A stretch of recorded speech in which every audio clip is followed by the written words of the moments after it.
Representative Omar started speaking, her voice dripping with the rehearsed scorn she kept for the man behind the desk, using the title very loosely. She stood with arms crossed, refusing the seat offered by an agent, intending to dominate what she saw as her stage. She declared she wasn't like his scared Republican ring-kissers, claiming to represent real people unlike his billionaire friends. Her voice was a tool sharpened by countless news appearances, aimed not just at him, but at her millions of followers. She spoke to the Squad and the progressives, who saw her as an icon against fascism, on that January afternoon in 2025. The Oval Office was filled with cold winter light, but the mood inside was far from cheerful. This wasn't a standard meeting, lacking note-takers, photographers, or the press pool usually waiting outside. The room was strangely empty of activity, with just Trump sitting calmly and two high-level officials standing aside. FBI Director Wray held thick folders while DHS Secretary Noem clutched her own files, with Secret Service agents standing like statues. The air felt sterile and clinical, resembling an operating room before a major procedure. Omar had been called that morning by the Chief of Staff, a brief and formal request for her urgent presence regarding national security. There were no details or explanations, yet Omar believed she understood exactly what the summons was about. She thought the bullying president was trying to scare her, regarding her criticism of Israel and her attacks on his foreign policy. She arrived ready for battle, having alerted media contacts to ensure cameras captured her defiant exit. She had rehearsed her lines to show supporters she could stand up to the authoritarian president and leave victorious. Standing in the office, she felt convinced of her advantage, believing her media profile and status protected her completely. She viewed Trump as just another angry old man she could dominate with fury, just as she had done with previous opponents. She had no concept of what was coming, continuing her rant with rising volume about his indictments and inability to speak. She argued that a man who incited insurrection shouldn't lecture anyone, dismissing the meeting if it was about her Palestine statements. Trump interrupted her not with a shout, but with a quiet and bored question, sitting calmly without looking annoyed. He sat there with a faint smile, as if watching a television show that was starting to get boring. Omar was thrown off, as this wasn't the red-faced rage or defensive rant she had expected to encounter. She snapped that she wasn't finished, trying to regain momentum by calling him the national security threat and a racist. She leaned forward aggressively, placing her hands on the desk, claiming she had millions of followers and major networks defending her. She called him a weak old man playing tough, noting that his own party barely tolerated him and his cabinet doubted his mind. Trump still did not react, watching her with that same slight smile playing on his lips. Omar's voice began to tremble, her anger mixing with confusion, as she claimed she wasn't scared and had fled a civil war. She shouted that he was just another bully who thought power made him strong, calling him a pathetic old man. Trump's voice cut through her rant, not loud but cold and absolute, the voice of a billionaire executive. Omar paused as the words died in her throat, the sheer command in his tone making her hesitate. He repeated the command to sit down, his voice calm but carrying an edge of steel, warning that the next moments would change her life. For the first time, Omar felt genuine uncertainty, as this wasn't playing out like the political theater she had imagined. She slowly lowered herself into the chair, her confidence wavering as Trump leaned forward and his smile vanished. He told her quietly that he didn't care about her tweets, her rallies, or her interviews with CNN. He explained she was there because the FBI had been investigating her for terrorism financing and immigration fraud for 6 months. He slid a thick folder across the desk, the sound of paper on wood seeming incredibly loud in the silence. He announced that he had declassified all of it that morning, making Omar's blood run cold as she looked at the file. Trump continued in a conversational tone, identifying her brother-in-law in Mogadishu as a financier for al-Shabaab. He stated the Treasury designated the business as a terror entity and her wire transfers went directly to terrorists. Omar's mouth went dry as she stammered about her citizenship, but Trump cut her off to address the fraud. He stated flatly that she obtained it through fraud, claiming her mother was alive in London, despite Omar saying she died in Somalia. He mentioned passport records of visits and the use of a fake family name to qualify for refugee status. He leaned back, watching the color drain from her face, and began to lay out the terms of her surrender. She had 72 hours to resign and leave the United States voluntarily, renouncing her fraudulent citizenship and returning to Somalia or London. He offered that if she did this, everything would stay quiet, allowing her to spin the resignation however she wanted. He paused before continuing, his voice dropping lower, outlining the alternative where he holds a press conference the next morning. He threatened to declassify the entire investigation, sign a denaturalization order, and have DHS arrest her immediately. She would be detained while fighting a losing battle in court, eventually being stripped of citizenship and deported publicly by ICE.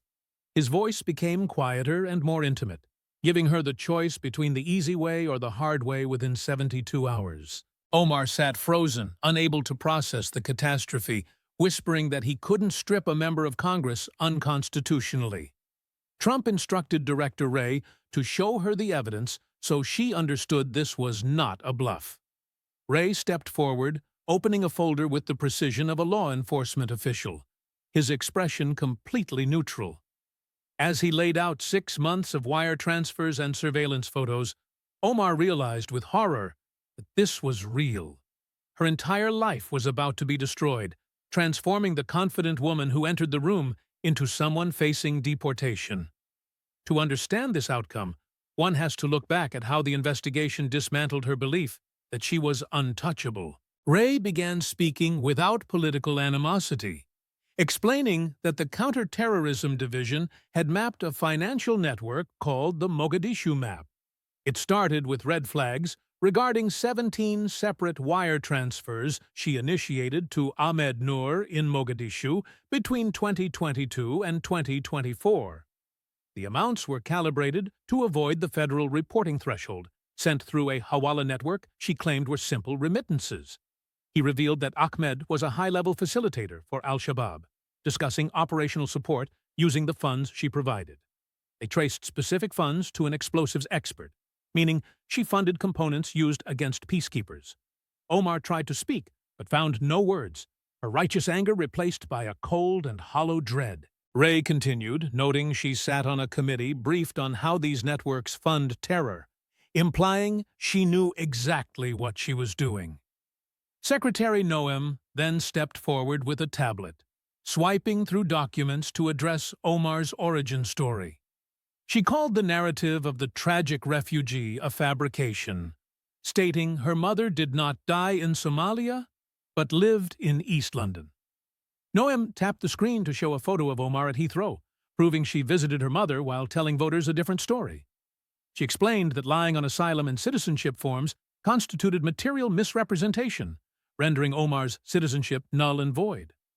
Noem dropped her voice to a deadly quiet, revealing that Omar wasn't born with that name but assumed a fake identity. She brought up the marriage to Ahmed Noor Said Elmi, presenting school records listing them as siblings with the same father. Noem stated conclusively that Omar married her own brother to commit immigration fraud and bring him into the country. Trump leaned forward with hands clasped, noting that Omar was the one who looked scared now, and rightfully so. He emphasized that the FBI had DNA, records, and wiretaps, proving she used the country as a piggy bank for terrorists. He stood up slowly, towering over the desk to restate the deal one final time. She had 72 hours to resign, renounce the stolen citizenship, and leave for wherever would take a convicted fraudster. If she did it quietly, she could keep her legacy for the history books, even if it was a lie. Trump leaned down to whisper that if she tried to play the victim, he would expose everything at noon tomorrow.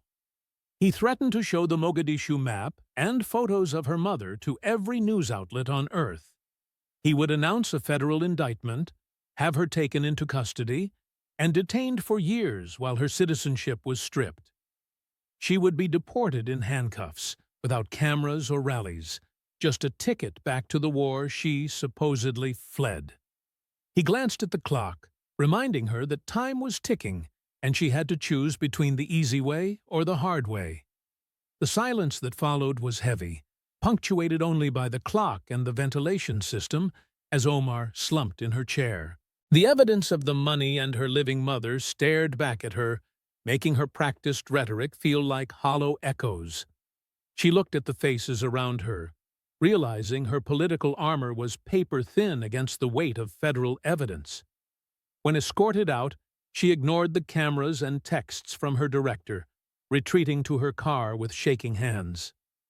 She called the one person she thought could help, whispering to Alexandria Ocasio-Cortez that it was a setup. She explained he had files on Mogadishu, her mother, and the marriage, and was threatening denaturalization. There was a chilling pause before AOC asked cautiously if there was a paper trail linking to al-Shabaab. She stated that if there was a financial link to terror, the caucus could not touch it given the existing tension. The realization hit Omar hard that the squad was a political alliance, not a suicide pact, as her calls began to go unanswered. Even friendly producers were suddenly booked, leaving her alone in her dark living room watching the clock tick down. Trump had isolated her, showing her allies that defending her meant tethering their careers to fraud and terror. She dialed a number in London on a burner phone, and her mother answered, listening as Omar wept that they knew everything. The silence from London signaled the collapse of a decade-long deception, as her mother's existence was now evidence of crime. As the second day began, her legal team arrived not with hope, but with a spreadsheet of sentencing guidelines. They explained that the standard for denaturalization was lower than criminal court, and the evidence of identity fraud was overwhelming. Her lawyer advised that fighting meant becoming a martyr for a cause that would abandon her immediately. She looked at her reflection, realizing Trump wasn't bluffing because he had the receipts and lacked any mercy. Her media allies were just mirrors reflecting power, and now that her power was fading, they were turning away. She reached for a pen, transforming from a fearless warrior into a woman deciding between freedom in Somalia or prison in America. The final hours felt like a slow descent as she sat in her office, surrounded by the remnants of her career. The congressional stationery felt like a mockery, as she had spent years attacking the systems that were now dismantling her. Her team had been blunt that the easy way offered a quiet exit, while the hard way involved a mandatory prison sentence. She made a final desperate attempt to reach progressive leadership, hoping for a defense against executive overreach.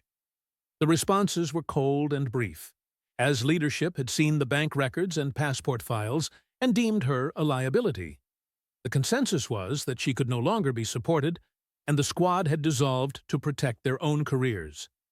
She realized her value as a martyr was outweighed by the damage the details of the investigation would cause the party. At 3 a.m., she signed the resignation letter, citing personal health challenges without mentioning the investigation or the ultimatum. She was trading her power and identity for freedom, but the deal required her to leave the country before noon. The White House had arranged a private charter, and the drive to the airport felt surreal as she watched the monuments pass by. She had once viewed them as symbols to topple, but now they looked like a fortress that had ejected her. She felt like a ghost, thinking of the agonizing call to her children, telling them the last lie of her American life. At the terminal, Director Ray handed her a document for voluntary renunciation of citizenship due to material misrepresentation. He stated that if she signed, the folder stayed closed, and the government would forget she existed. However, if she tried to return or hold a press conference, the warrant would go live immediately. Omar signed the form with a mixture of rage and defeat, handing it back without a word before climbing the stairs. As the plane took off, she looked at the lights of Washington, knowing she was no longer a citizen or a congresswoman. The announcement of her resignation hit the press corps like a seismic event, the statement barely 2 paragraphs long. It spoke of personal health matters, a masterpiece of vagueness that smelled of catastrophic collapse to seasoned reporters. The vibrant world of progressive politics was plunged into chaos, with staffers huddled in hallways and phones glowing with unanswered texts. Her communications director looked blindsided, telling cameras they were processing the statement just like everyone else. The media contacts she had alerted earlier were now hunting for the real story, sensing the health narrative was fragile. At news headquarters, investigative teams were already receiving tips about the Mogadishu map and immigration irregularities. Reporters began piecing together the presence of federal officials at the White House, shifting the narrative from health to extraction. Democratic leadership issued a surgically precise statement respecting her decision, offering no defense or outrage. They were pushing her out to avoid the coming explosion, knowing the files proved terrorism financing and fraud.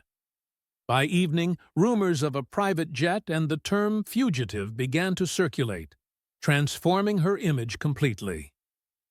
By Friday evening, the reality settles that the face of a new generation had effectively self-deported. Trump had simply presented the truth and waited for it to crush her, stripping her of her seat and citizenship. The empty desk in the House served as a reminder that the president had already declassified the secret. On Saturday at noon, the files were uploaded and broadcast, revealing nearly 400 pages of devastating detail. The refugee success story shattered as the files traced the money from Minneapolis to al-Shabaab commanders in Somalia. Ray walked the press through the smurfing operation, showing how funds were broken down to avoid reporting thresholds. He explained that she funded IED components used against allies, triggering a federal indictment. Secretary Noem presented the London files, showing NHS records for the mother Omar claimed had died in the war. Flight manifests proved Omar visited her living mother 8 times, contradicting her asylum application. The disclosure also confirmed she married her biological brother to facilitate his immigration, a felony-level fraud. The media reaction was a tidal wave of shock, forcing networks that had defended her into stunned silence. The squad was nowhere to be found, with AOC issuing a terse statement supporting the rule of law. The party realized that defending her meant defending terrorism financing, and she was quickly characterized as a fugitive. The Department of Justice moved to revoke her citizenship, and the political earthquake leveled the House. Her seat remained empty, and her former allies scattered to protect their own survival against the scandal. Speaker Jeffries called an emergency meeting, where senior members stared at the undeniable evidence of fraud. He publicly broke with the progressive wing, stating that such conduct undermining national security could not be tolerated. The Republican majority opened a formal investigation into her financial network, issuing subpoenas to trace foreign influence. A resolution was introduced to strike her name from the congressional rolls, passing with a crushing bipartisan majority. Even her closest allies remained silent, refusing to link themselves to the scandal in the next election. As expulsion proceedings began, the DOJ finalized the complaint that her citizenship was void from the start. Every vote she had cast was now reviewed as a potential breach, and investigators questioned her former allies. By the end of the week, the vacancy was certified, and she was viewed as a fugitive from justice. The media competed to find damaging details of her past, completing her transition from icon to deportee. In Minneapolis, the reaction was a chaotic explosion of disbelief and betrayal among her constituents. When the map went viral, the famous mural of Omar was defaced by local residents feeling the weight of the lie. The community felt betrayed that she was linked to the terrorists destroying their homeland, leading to protests. Local progressive leaders retreated in panic, while federal agents executed warrants at businesses linked to the network. In London, journalists descended on the mother's flat, capturing the moment the tragic refugee narrative died. The mother admitted on a hot mic that her daughter told her to remain dead to the public. The discovery of the living mother was the final blow, causing Somali elders to express deep cultural shame. They declared they could not forgive the betrayal of funding bombs that killed their children. In Washington, Omar's office was cleared out, and the political infrastructure that sustained her was dismantled. Omar arrived in Mogadishu not to cheers, but to a small security detail on a rainy tarmac.